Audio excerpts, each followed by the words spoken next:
Welcome to the Coaches Club podcast, powered by Transform Sport, where we believe great coaches transform lives, athletes deserve great coaches, and coaches deserve great training.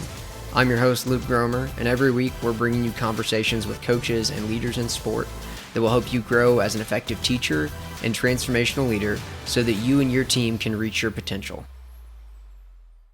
Coaches, I'm excited to welcome Trevor Ragan to the Coaches Club podcast. Trevor is the founder of the Learner Lab, a 2-time TEDx speaker, and he hosts the Learner Lab podcast.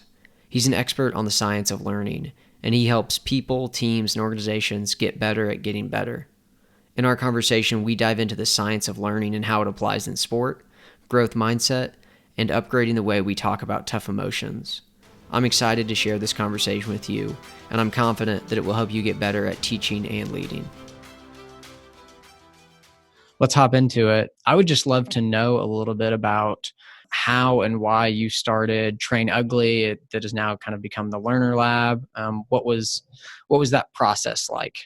Yeah, so it's sometimes it's easy to look backwards and act like you knew what you were doing. It's like, oh yeah, this was my plan all along, and that was not the case. I think I've always been curious about the sports world and learning in general.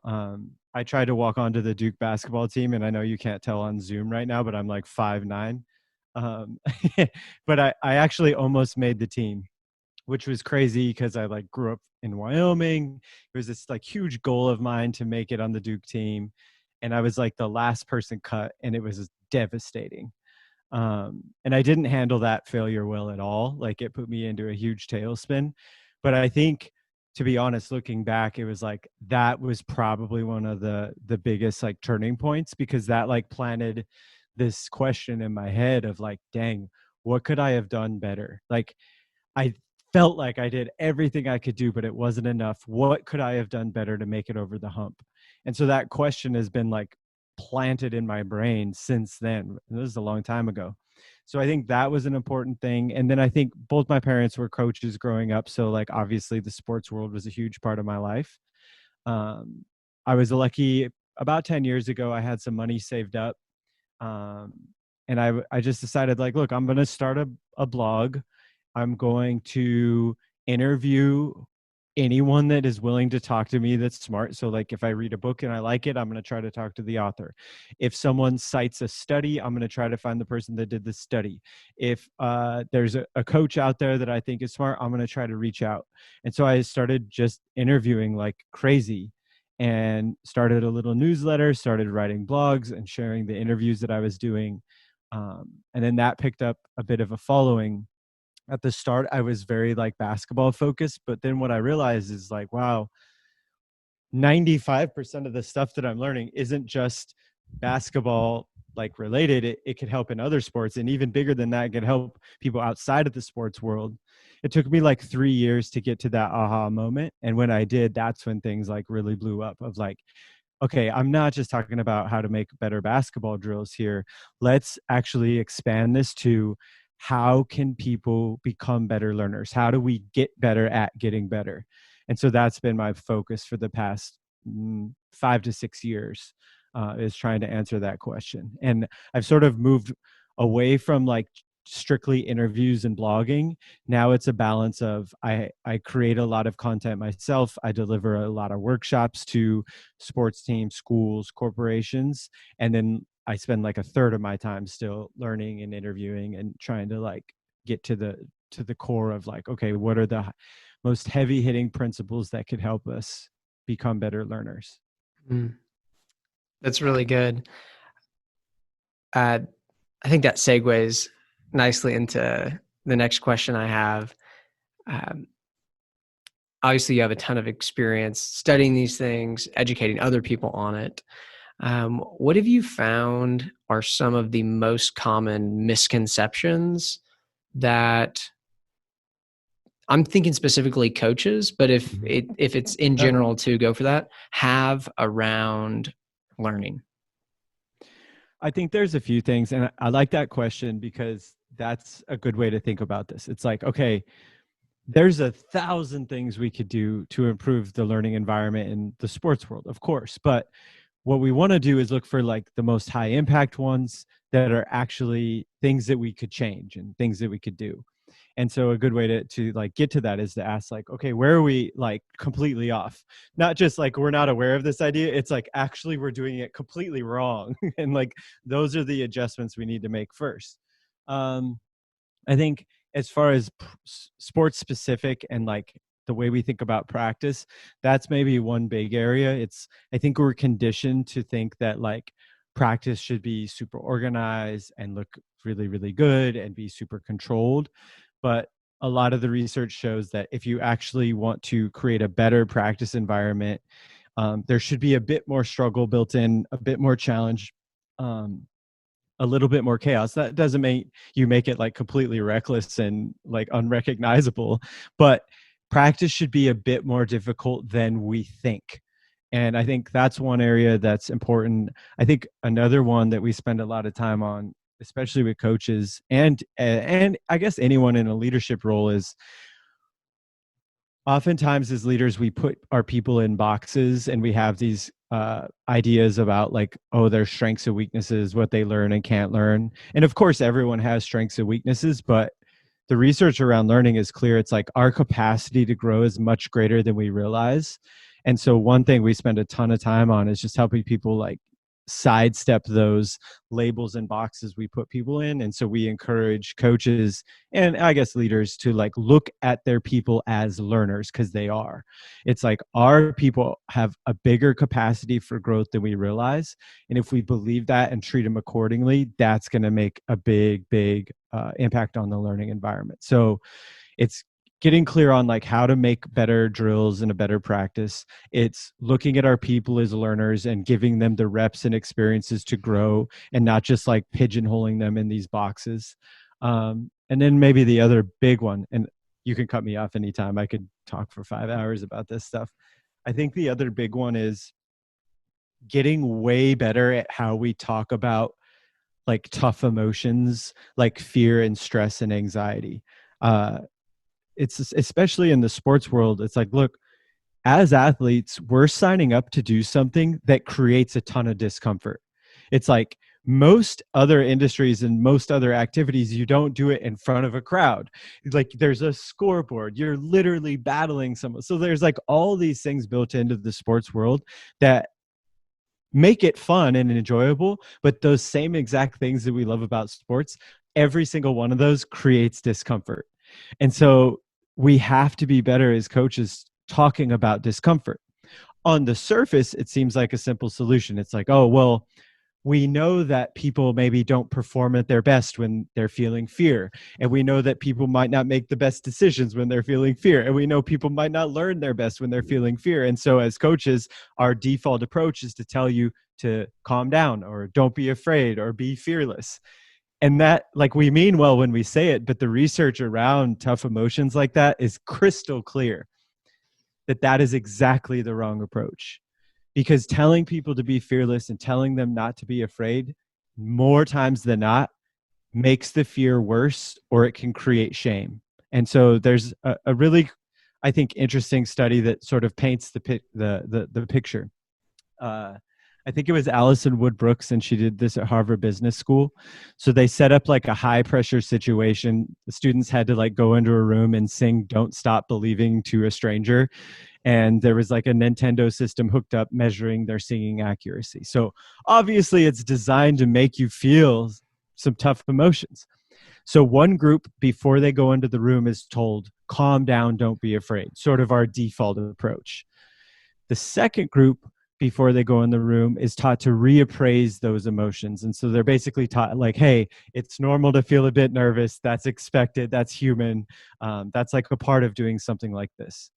So the group that's told don't be afraid scores a 53% on the song, and the group that's told that it's okay to feel scores an 80% on the song. It's like a 30% boost in performance coming from one little adjustment to the way they talk about the fear. And I think the really cool thing about this study is they measured the physiology. They were measuring heart rate, blood pressure. And what they found is there's no difference between any of the students. Everybody's heart rate goes up. Everyone's blood pressure goes up. So you could say on the surface, all the students felt the same. So when we're talking about upgrading the way we talk about tough emotions, we have to realize we don't have much power over how we feel. The power comes in the way we interpret those feelings. And like, that's the piece of the puzzle that we're not aware of. Put yourself into the shoes of group one. Group one is told, calm down, don't be afraid. Then they're put into a situation where they're going to feel something. So they're likely to interpret those emotions as negative. It's like, oh, you told me don't be afraid, but I am afraid. Something's wrong. I'm not prepared. I'm not ready. And when they're in the room trying to perform the song, their focus is likely on the fear. Why am I feeling this? How do I get rid of it? And then you put yourself into the shoes of the other group who is given permission to feel. They're feeling the same way in the same room doing the same activity, but they were told it's okay, which means they can turn their attention to singing the song. And so as coaches, like the takeaway from that study, and there's hundreds more that show the same thing, it's like we have to give our people permission to feel. This calm down, don't be afraid approach, again, on the surface, it makes sense, but it's much more effective to say, look, you know, and I know this is a challenge and you care about this challenge, and there's a scoreboard and there's an audience, and that's going to create some emotions, and that's okay. And simply giving people that permission and just sending that signal that it's okay to be nervous, it's okay to be afraid. Maybe not always fun to feel that way, but it's okay. I think that can have a huge impact on how we perform, but even bigger picture, how we learn. So what we're trying to do is take the power away from our tough emotions by working to accept and understand them. And so, like, think about that through the learning lens. It's so many times in our lives, everyone listening to this, I think we could agree, where we were presented a great opportunity to grow, but because it created discomfort, we found a way not to do it, because we assumed it's like, well, if I feel like this, I must not be ready, or this must not be the right move. So we gave those tough emotions a ton of power. What if someone told us, hey, just because you feel like this doesn't mean you can't handle the challenge. In fact, you're a human. You're designed to feel like this. You feel like this because it's stretching you out of your comfort zone. It doesn't mean you can't do it. It just means that you're a human and you have a brain. And so the more we know about why we feel tough emotions, and the more we teach people that it's okay, we start to take the power out of their hands. And I think when you teach people that, more times than not, they're likely to choose to do that challenge now because they know it's okay to feel nervous. And when you go look at the performance side of the equation, it's now I'm at the free throw line and it's overtime and there's 10 seconds on the clock and I'm freaking out. But I know it's like, that doesn't mean I'm not prepared. That means I'm a human. And that will put me in a better mindset to make the free throw, versus trying to make yourself stop feeling nervous in a big moment like that, which will definitely not work. Yeah. So, yeah. Oh, I love that. That's really good. And I think that actually, I'll share a quick story with you. I think that I almost stumbled onto this this past Wednesday night. The ninth grade boys basketball team that I assist with, we were playing a game, and we were playing a team that we should have been beating pretty easily. We were down 13 with 2 seconds left in the third quarter, and they're only 6-minute quarters, so they're quick games. And we get a lob play right at the buzzer to go down 11 to end the third quarter. The guys come over into the huddle. Everyone's frustrated because we feel like we should be winning this game. And I asked the head coach, like, hey, can I talk to him here? And he's like, yeah, go for it. And he was frustrated too. And so got in the huddle and I just said, hey, take a deep breath. We know that it's been frustrating, but we're okay. And then I actually, and I would love to know if this connects to any research that you found. I just said, hey, I want you guys to remember for a second those times in practice when we've played really, really good basketball, when it's been beautiful, where we've gotten great shots, where we've defended really well, we've taken away good shots, and those games where we have played to our potential. That's who we are. We can do that in this fourth quarter. I don't know that we'll be able to win the game, but I know we can make it close. Nice. And we're down 11 to start the fourth quarter. We win the game by 6. We outscore them by 17 points in a 6-minute quarter. I'm not taking credit for that performance by any means, but I think, like you just shared, I tapped into and I didn't even explicitly recognize the emotion as much as you were just talking, but even that, just, I know we're frustrated. Like Yeah, we, it's huge. yeah. The other part I really like, that I would keep doing if I was you. So like a lot of times in those situations, like first you zoomed them out a bit and reminded them it's like, hey, we have the skill set to do this. So like that's good. But what I love the most about what you said is we might win and we might not. And like that is a powerful thing to say, because that can kind of chill us out a bit. It's not going to completely remove like all the emotion, but it's good at just like providing some perspective. So many times like coaches go, all right, we're going to do this and we're going to win. Well, the truth is you're probably not going to win. And when you keep saying that we're going to win, we're going to win, and we're going to win, and it doesn't happen, you start to like lose like the faith of the players.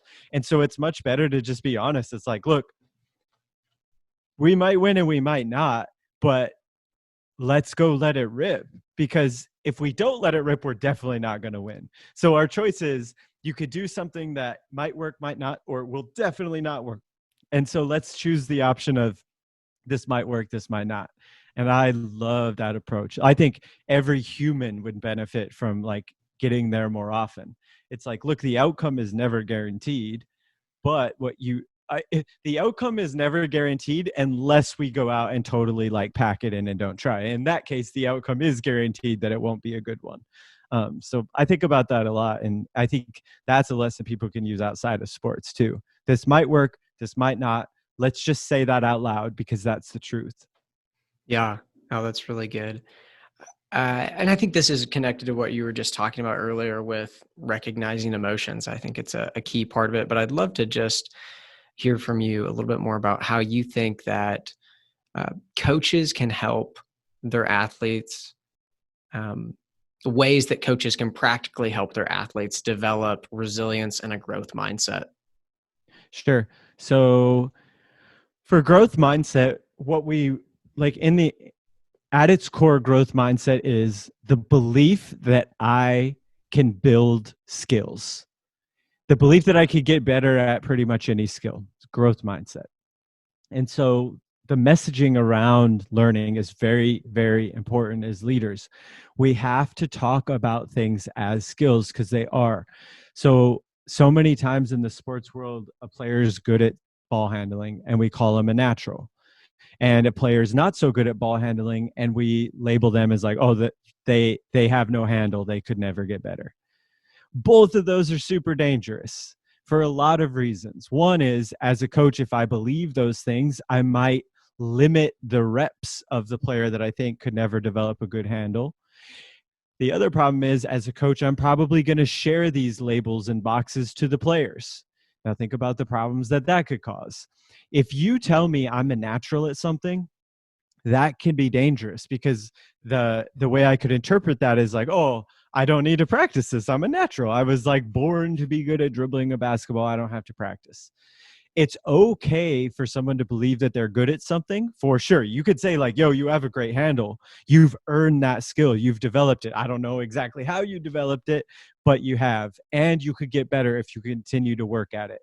That's a better message than you're a natural. And then on the other side of the fence would be, maybe a player isn't very good at ball handling. I cannot tell that player, oh, you're just not born to be good at handling the ball, because that's false. You can say, look, you know, and I know ball handling is not your strongest skill, but it is a skill, and skills are built, not born.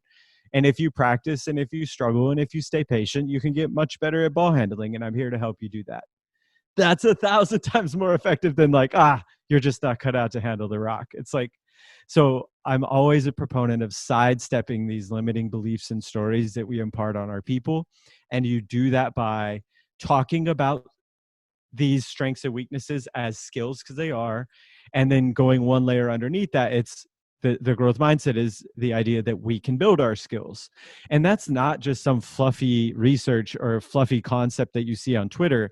That's backed by like decades of neuroscience. It's like, I interviewed one of the most famous neuroscientists. His name's Michael Merzenich.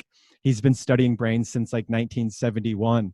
And he straight up said crystal clear during the interview, the research of neuroplasticity, the study of how our brains grow and change, shows absolutely everyone can get better at pretty much any skill, hands down, period. And it's like, that doesn't mean we're all going to master everything, but we could get much better than you realize. And so I think about that a ton. That's sort of the bedrock of a good growth mindset, is just understanding the neuroplasticity. So we understand that we all have a capacity for growth. That's in Twitter terms, a growth mindset. And then to apply the growth mindset, it's stop putting people in boxes and stop telling people they're naturals and stop telling people they can't learn stuff because the research doesn't support it. Now, again, I'm going to say this again. In the sports world, of course, we all have our strengths and weaknesses and positions. And just because we allow our tall player to handle the ball a bit more doesn't mean that player is going to be our point guard next week. But what we are saying is, all the players on our team can get much better at pretty much any skill that we realize if they're allowed to practice it and if they're provided the right support and environment. And you can use that to your advantage and help the people around you get much better if we develop the growth mindset and then treat them accordingly. Yeah, that's really powerful. Yeah, I want to circle back to something you mentioned earlier as far as learning environments and kind of a misconception that learning needs to look pretty, or that in the context of sports that practice should be very clean and organized and free of mistakes and errors. When I was interviewing John Kessel, he mentioned that you spent some time observing USA Volleyball and what their training environment was like. And so I would love to just hear a little bit about that experience from you. And then kind of beyond that, what have you learned as far as what effective learning environments look like in sports for athletes? All right. So there's a couple ways to think about it. One would be relevant for what you're about to do. As you develop an outline for your TED Talk, one approach would be you develop your outline and you give the talk 1,000 times in an empty room in front of a mirror. And that's probably how most people would practice it. It's like, yep, I'm going to just rep this out in front of the mirror. What do you think would make that practice more effective?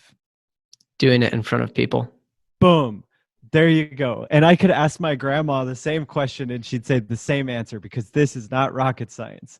What we need to do to improve our practice is realize, as we start to introduce variables that we're going to see during the performance into our practice, it makes the practice better. Of course, you're going to go in front of the mirror a few times and that's fine. But at a point, that becomes sort of like high rep but low struggle practice.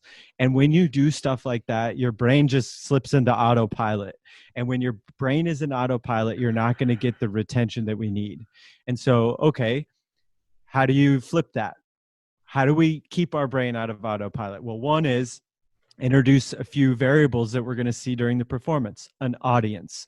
Another way to keep your brain out of autopilot is space out our attempts. So rather than just running through it 10 times straight, it's do it once, wait an hour, do it again. That's more like what you have to do on game day, because you're not going to just go up and do the TEDx talk and get to do 10 runs and then do it again. So you have to get good at kind of like doing it, waiting, doing it. So there's a few tricks like that to just keep my brain out of autopilot. Another way to think about it would be, and this is sort of like the analogy that like put me on the map a long time ago. It's especially in the sports world, the game, when the scoreboard is on and we're playing a team, is pretty random and unpredictable and chaotic. We don't know what's going to happen. No two plays are the same. It's like highly unpredictable. That's a lot like the jungle, the wild. Oftentimes, our practice resembles a zoo. And so what we do as coaches is, from Monday to Thursday, we train you like a zoo tiger. Our practice is controlled. It's predictable. I'm providing everything you need. It's super, super easy and struggle-free. But then the game is the jungle. And you could go ask a 5-year-old, well, what would happen if you took a tiger that spent its whole life in the zoo and threw it into the jungle?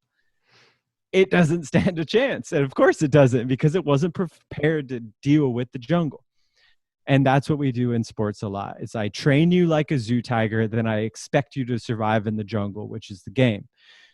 Then you go back to that 5-year-old and ask them like, well, how do you think a tiger learns to survive in the jungle? And they go, oh, they probably just grow up in the jungle and they get used to it. It's like, yep, again, this is not rocket science. And then you could use the same logic to improving your practice. If the game is the jungle, I need to practice more like the jungle. What does that mean? It's identifying the variables that I'll see in the game and starting to introduce those into practice. And again, this doesn't mean we're reckless and we just roll the ball out and play. It's okay, how do I start to introduce a bit more pressure, a bit more randomness, a bit more unpredictability, a bit more struggle into my practice? It's never going to be a one-to-one comparison, but as we start to introduce those variables, we can definitely improve the quality of our practice. So we train in the jungle, and that helps us survive in the jungle. Now, sometimes people hear this message and they go overcorrect and make it too hard.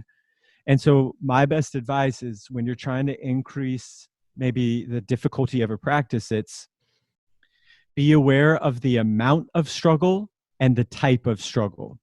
So let's go back to your TEDx talk. So I just told you, like, look, when you're practicing this, you need to stay out of autopilot. You need to struggle a bit more than maybe you're comfortable with, but that will make it better. Now, if you overcorrected, you're like, okay, I'm going to give my TED talk in front of people that are booing me and throwing tomatoes at me, and I have noise canceling headphones on that are playing like hip hop music, and I'm going to struggle. And if I could do that, it's like, no, dude, that's too hard. And none of those variables are going to be present in the actual performance. And so what you want to do is introduce variables that will be there when you give the real TED talk. Those are the ones that we use to ratchet up the struggle. And then we just have to be aware, just like working out, it's like, you don't want to add so much weight that you can't move the bar. You're struggling, but not growing. So it's finding that zone where we're experiencing what the Bjorks call desirable difficulties. And like, that's where we're going to grow the best. And so then you flip that to the sports world. It's like, look, we don't have to introduce all these ridiculous things that like I guess it's easy in the basketball world. Just go on Instagram. You see like all these ridiculous drills. You can't even recognize the skill they're trying to build.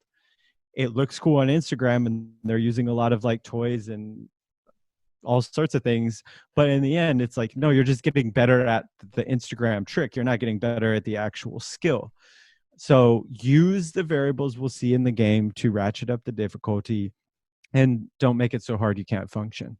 And those are two things I'd think about for you and improving any sort of basketball practice or any sports practice.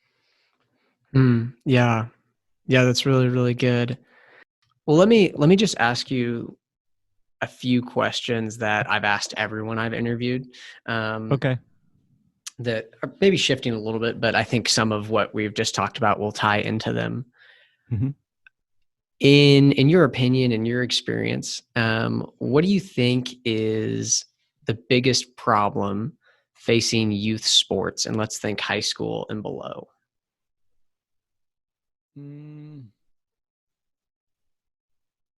I think sometimes we lose sight of like sports can be such a great like teacher in life, and we mentioned this at the start of the interview. It's like the things you get to experience as an athlete are rare. It's like in other like activities you don't get like that, the sense of being on a team and dealing with adversity, and every week is a new battle. And like we could go on for 5 minutes about all the opportunities that athletes get that other people usually don't. And so sometimes like we don't appreciate that enough or talk about that enough. And I think for people like us who are older and maybe played back in the day, it's like I could say without a doubt a lot of the experiences that I had as an athlete are helping me do what I do right now. But almost all of those experiences had really nothing to do with like the score on the board. Like I don't remember the score of like any game. I don't remember our records. I don't remember any of that. And of course that stuff matters. But if I had to run it back, I'd spend a lot more time like appreciating like just like the other things that aren't outcome related. And I think when we do that, we are going to extract more from the experience and just be in a place where like we get more from the experience, and I think we're going to perform and learn more along the journey, and that's valuable. So I think it's just kind of like giving the people, regardless of the age group, a bit more perspective about like, yo, you're lucky to get to do this, and like, let's never lose sight of all these amazing things that we get to do as athletes. And again, as we remind people of that and help them focus on those things, I think it's beneficial in the moment and 10 years later. Yeah, absolutely. I totally agree. Here's one of my last questions. What do you think are 3 or 4 things max that every coach of every sport at every level, they should be educated on these things or know how to do these things in their coaching? I think one would be growth mindset and understanding what it actually is and how to incorporate it from the individual and leadership standpoint. And we covered that. From the individual standpoint, we want our people to believe that they can grow and get better. And from a leadership standpoint, we want to believe that our people can grow and get better. I think upgrading the way we talk about tough emotions, that's valuable at any level. Like I've given that talk to Olympic teams, and I've given that talk to third grade basketball teams too. Same one. That's beneficial at all levels. And then I think the third, and I'm putting these in order too, the third would be getting into like, all right, how do I design a practice in a more effective way to increase the reps from a quality and quantity standpoint? How do I teach a skill in a way that it reflects what the actual skill is in the game? So like getting into a lot of the stuff that Kessel talked about, that'd be my third as far as foundational things. So growth mindset, getting better at talking about tough emotions, and getting better at how to design a practice so we get more from it. Those would be the 3 most universal, and there's probably 10 more things. Yeah. Yeah, that's really good. Just to follow up on that third one, in your experience doing these trainings, all of your learning, what are again kind of the most common pushbacks that you get from coaches when you bring them this information of like, this is actually what training and practice should look like? Well, on the surface, the original pushback is like, what are you talking about? That's not how we do it. But if you present it in the right way, and I did a presentation on some of this stuff with a Major League Baseball team. So I did a lot of work with their minor league staff. And then the GM was like, yo, this is going to be scary, but can you come do this with our Major League hitting coaches? And he's like, I know this probably won't go well, but we want you to try. And so I go in and I was like, okay, how do I present this as not an attack, but like with logic? And if you explain it properly, they start to connect the dots and they're like, oh, that's why this works and this doesn't.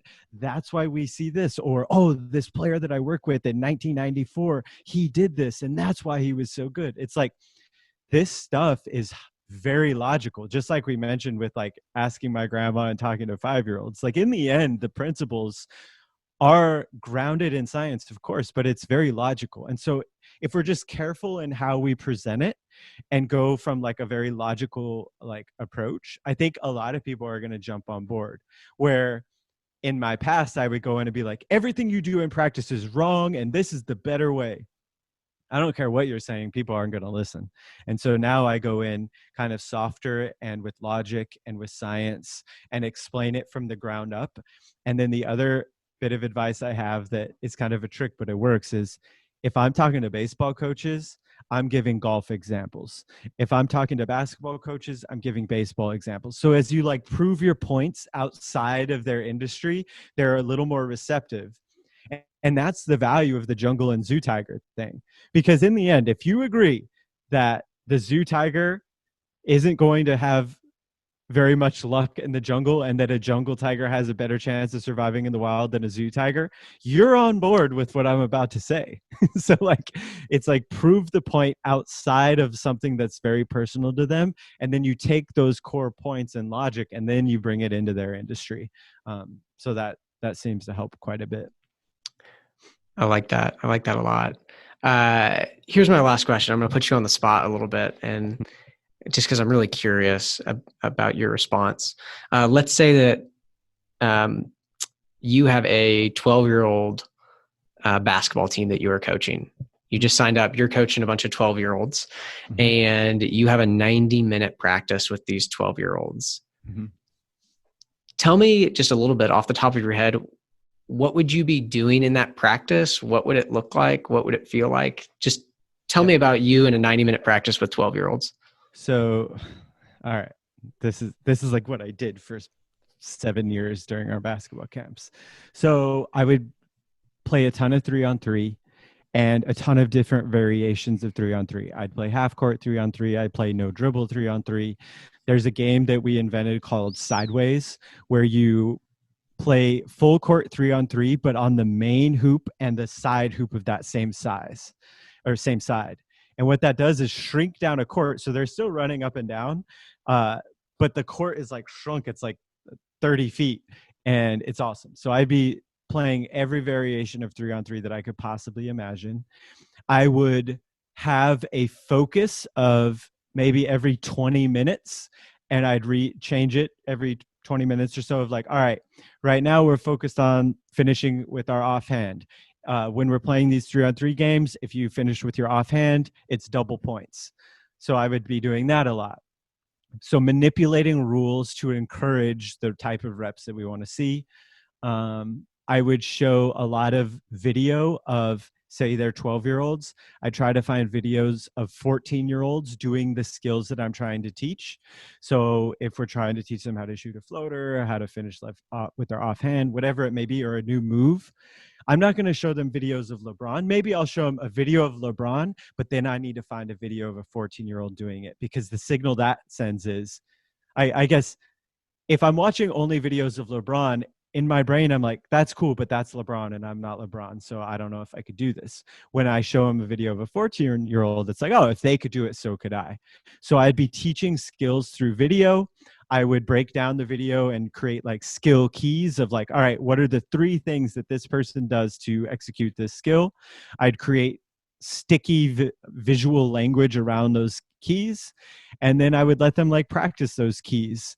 I would use pretty controlled block repetitive practice in short spurts if I was introducing a new skill, where it's like, hey, here's the new move, go do it on air for 5 minutes. I might film you and let you watch that, and after 5 minutes and you know what it looks like and feels like, now I'm integrating it into my 3-on-3. It's like, all right, if you do this new spin move in the 3-on-3, you automatically score a point. And if that move leads to a finish, you get double the points, whatever. And so if you just zoom out, and I know I'm all over the place, it would be, I would use video to introduce what it looks like. I would use block practice to help them get a handle of what it feels like. And then I would allow them to execute it in a more game-like situation, some sort of half court 3-on-3, full court 3-on-3, whatever. There's a ton of different variations where they're like starting to use the skill in the wild. And I would encourage those reps by manipulating the score and the rules, because what I want them to do is get good at doing it in the game, not just I can do it against the wall. And so that's what I would think about a lot. I would say most of my practice would be spent in 3-on-3 situations, because I like that, because it kind of gets rid of positions. I would rotate position. I would do 2-on-2 and force people to play on the perimeter and in the post. I would get rid of almost all positions and just let people get good at basketball. And I think that would be really, really beneficial. And I can say that because we've done that. We did that every year for 7 years straight with the camps that we did. And to watch, when you create a good environment where those type of skills are developed and the players are allowed to do those things, even in the week that we would spend with the team, players make big time leaps. And it's really, really cool. Where like, I'll never forget, like, there was this tall player that was never allowed to practice on the perimeter, never allowed to dribble. And by the 5th day of the camp, he was able to grab a rebound off the rim and go coast to coast and like dribble through traffic and finish. he was able to do that because he was allowed to practice. Like that is a giant leap forward in his skill set that's beneficial because he was allowed to practice these skills. He's a basketball player and not just a post player. So I think that's one of the big benefits of this type of practice. And even in USA volleyball, it's like they're at the highest level. They spend a big chunk of their practice playing doubles and triples in volleyball because they know even at the Olympic level, almost, I think it's like 40% of points at the Olympic level are played out of system, which means things aren't going as planned and I have to do something that's out of my skill set. Like our outside hitter has to set, our setter has to hit, or whatever. And so what they realized is like, well, yes, we have our positions, but it's really useful if we're getting our outside hitters some reps handling the ball and setting and passing, because when we're out of system, she might have to do that. And the best way to do that is just shrink the teams and get rid of positions. And then, of course, we can spend some time working on our specific skill sets and positions for sure. But I think more of if it's a pie chart, more of that pie should be spent on just becoming a better volleyball player, a better basketball player, not just a robot that can do two things.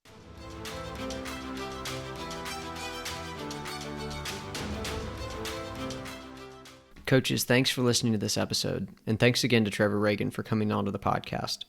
If you'd like to connect with Trevor or learn more about his work, go to thelearnerlab.com and follow him on Twitter at learner_lab.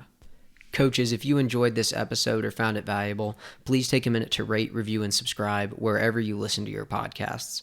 And give us a shout out on Twitter at coachesclub_. That's COACHES club_. And lastly, if you'd like a copy of the notes from this episode, go to transformsport.org/podnotes. That's transformsport.org/podnotes, or click the link in the show notes to get a free copy of the notes from today's conversation. Thanks for listening to the Coaches Club podcast powered by Transform Sport, where we believe great coaches transform lives, athletes deserve great coaches, and coaches deserve great training.